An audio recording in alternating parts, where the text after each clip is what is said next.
had my first 2 screening tests with my psychologist. Let's talk about how that went.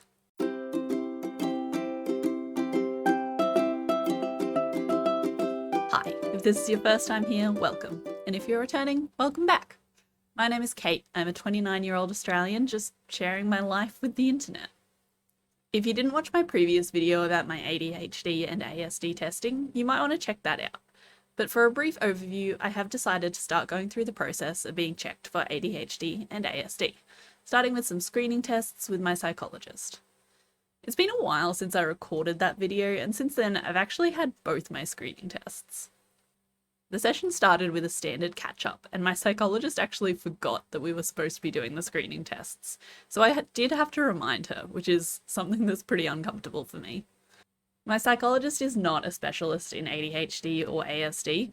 We were basically just going through the tests to determine if it's worth pursuing a diagnosis. All the questions we went through were from the DSM-5, which is the standard diagnostic manual used throughout a large amount of the world for diagnosing mental conditions.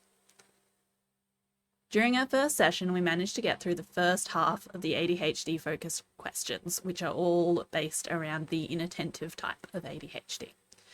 This includes fails to pay close attention to detail, has trouble holding attention on tasks, does not seem to listen when spoken to directly, does not follow through on instructions and fails to finish tasks, often has trouble organising tasks and activities, avoids tasks that require mental effort over a long period, loses things necessary for tasks like books, tools, keys, glasses, phones, is easily distracted and forgetful in daily activities. So, how do these relate to me?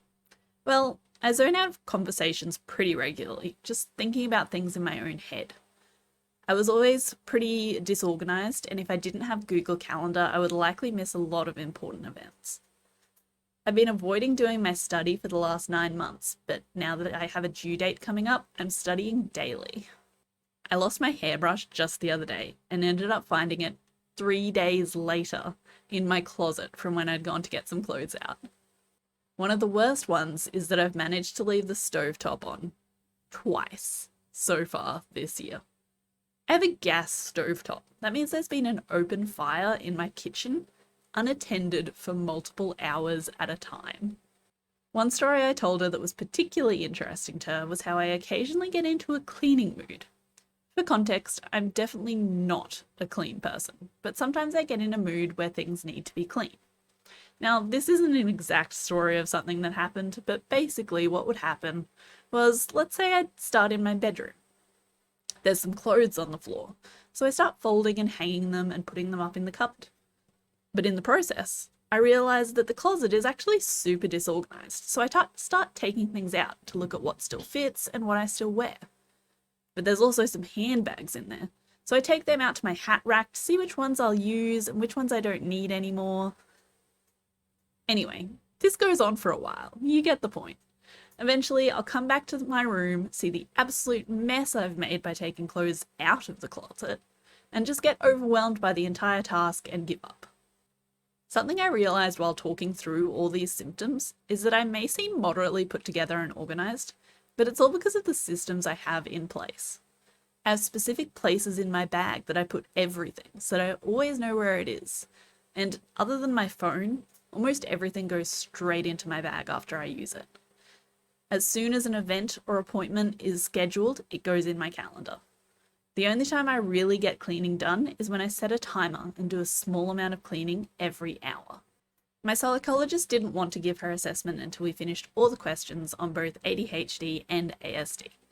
But she did say that from these initial questions, she thinks it's likely that she'll be sending me to whatever I choose as my next steps.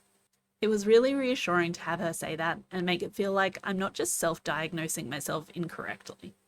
Overall, the first session was really good. I left in a positive mood. It felt really weird to be so excited to want to be diagnosed with something.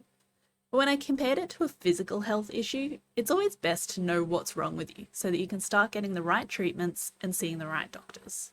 The same goes for your mental health. At the end of our first session, she asked me to keep a close eye on some of these symptoms in between the sessions, and also to talk to my parents about any symptoms that I may have had as a child and any symptoms that they may have as well. I'm still not sure as to whether she wanted to know about my parents' symptoms because it's a hereditary type thing, or if it's more about finding out which could be learned behaviours and which could be ADHD or ASD symptoms. Fortunately, my mum was visiting that very weekend, so I got to spend some time talking to her about any symptoms that I had as a child. One thing that happened in between the sessions that I really took note of was a very interesting train of thought that happened while I was trying to meditate. Basically, the meditation told me to put my hands palm up on my knees, then focus on relaxing my body. I could only focus on my hand feeling uncomfortable, and thinking about the tiniest bit of pain reminded me of focusing on the pain from the cannula when I was at the hospital, which led me to think about my difficulty swallowing pills and how maybe the reason I could do it so easily at the hospital was actually because I had a smaller amount of water. Maybe next time I try to swallow pills, I should do it with less water. This meditation was about trying to improve focus. I definitely failed. It was definitely an interesting, random train of thought that just came out of nowhere while I was trying to focus on something different, which is definitely one of those ADHD type symptoms. My second screening session was also good, but less impactful.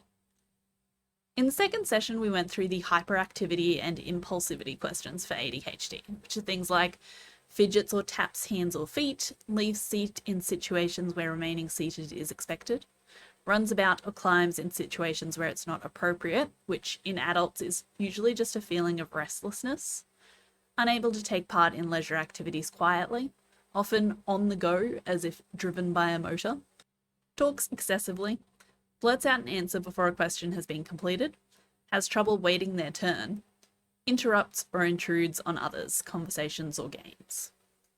I do fidget a lot, but I'm not a particularly physically active person. I didn't get into sports much as a kid, and I'm having to force myself to do exercise as an adult to stay healthy and lose weight.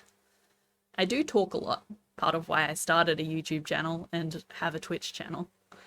I do tend to interrupt other people's conversations and can attempt to predict people's questions and answer before they're done. Finally, we went through the autism questions, which are definitely a little more ambiguous and can be harder to interpret. There are two main categories of autism. The first is social communication and interaction, which involves deficits in social emotional reciprocity, failure of normal back and forth conversation, failure to initiate or respond to social interactions, reduced sharing of interests, emotions, or affect. Deficit in non-verbal communication, poorly integrated verbal and non-verbal communications, abnormalities in eye contact and body languages, lack of facial expressions, and deficit in developing, maintaining, and understanding relationships, difficulties adjusting behavior to different social contexts, difficulties in making friends, absence of interest in peers. I can be quite awkward in social situations, but not to the extreme that you typically see in people who have been diagnosed with ASD. I do struggle with maintaining and sometimes understanding relationships, and I can have difficulty with keeping conversations going and not just interrupting people to talk about myself. The second category is based around repetitive patterns of behavior, interests, or activities, which involves repetitive movements, use of objects or speech, lining up toys, flipping objects, idiosyncratic phrases, insistence on sameness in flexible routines or patterns, distress at small changes, difficulties with transitions, rigid thinking patterns, reading rituals, need to take same route every day, and hyper or hyperreactivity to sensory input, indifference to pain or temperature, adverse response to sounds or textures, smelling or touching of objects, fascination with lights, things like that. I do struggle a little with change in certain situations. Recently being told I was moving to a different office in my job left me feeling very uncomfortable and slightly distressed. As a child, I would only use my one specific set of plates, bowls, and cutlery. To this day, I still eat sandwiches by biting off each corner, then around the sides before making my way to the middle of the sandwich. And I usually try to create the perfect final bite of any food that I eat, with all of my favourite parts put together. I can also be weird with textures of foods. I hate mushrooms because they're rubbery and beans because they're powdery. I also like to touch soft things. If I see something in a shop that looks like it will be soft, I have to go and touch it. I had a fur sample at one point that I would use almost like a stress ball, that I would just sit and stroke sometimes. My psychologist also got me to do a couple of online multiple choice questionnaires after our session had finished. Overall, I definitely feel like I have more of the inattentive type of ADHD and more of the sensory issues with autism. She didn't give me her opinions yet, but we will be doing a review at the start of our next session, which is about halfway through March. If any of these symptoms sounded familiar to you, let me know in the comments. Whether you're diagnosed or not, I'd love to hear from you. Something that I want to start doing is giving recommendations each week. These can be for podcasts I'm listening to, YouTube channels I'm enjoying, or even TV shows or movies that I've watched or video games that I've played. Since this is my first time doing this, it's only fair that my recommendation is for the podcast that I may have subconsciously stolen this idea from. And that is a podcast called Triple Click. If you're a video game nerd like me, this is the podcast for you. It's a group of 3 people that talk about and review new and upcoming games, and I always enjoy listening to their podcasts. I'll put a link to where you can find the podcast over on Spotify in the description. If you're still here, thanks for watching until the end. I really appreciate it. If you enjoyed the video, don't forget to give it a like. And if you'd like to stay updated on my diagnosis journey or any of the other random things going on in my life, be sure to subscribe. I'm also trying to be more active over on Instagram this month, so feel free to follow me over there or on my Twitch channel to catch me at my video game streams live. You can find the links to both in the description. Thanks for watching. Catch you next time.